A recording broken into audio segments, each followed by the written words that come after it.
जालना एक जाल ते थांबलं जात आहे. तुमच्यामध्ये कोल्ड वॉर सुरू आहे, अशा प्रकारे चर्चा आहे. जर जर डीपली प्रकल्प बघितला मुंबईतला, पुण्यातील प्रकरण एक बघितलं, खरपुडीच्या कोल्ड केले जात आहे. खरपुडीच्या सर प्रकल्पाची दोन चौकशीची नेमकं प्रकल्प करण्याचे 900 निर्देश कोटींचा जालनाचा CM ने आणि दिलेले आहेत. बीएमसीचं 1400 कोटींचं. नाही, याच्या बाबतीमध्ये मी माहिती घेतो. आम्ही जे सुरू केलेले प्रकल्प आहेत लोकहिताचे प्रकल्प, आणि त्यावेळेस मी मुख्यमंत्री होतो, देवेंद्रजी उपमुख्यमंत्री, अजितदादा उपमुख्यमंत्री होते.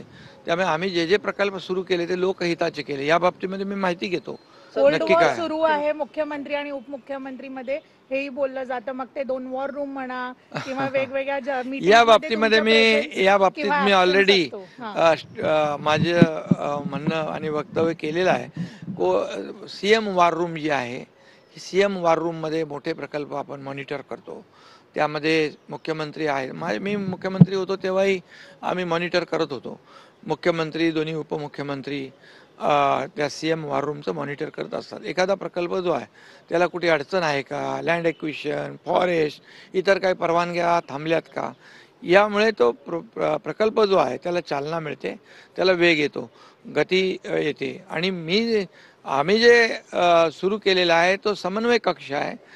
जे शिवसेनेकडे जी खाती आहेत त्या खात्यांचा आढावा घेण्याची त्या समन्वय कक्षाची जबाबदारी आहे. एक प्रश्न त्यामुळे या समन्वय कक्षाच्या माध्यमातून शिवसेनेकडे असलेले जे विभाग आहेत, खाती आहेत, त्याला गती देणं, त्याला चालना देणं, त्यामुळे कामाचं कुठेही डुप्लिकेशन नाही, यंत्रणेचं डुप्लिकेशन नाही, पॅरलल सिस्टीम नाही.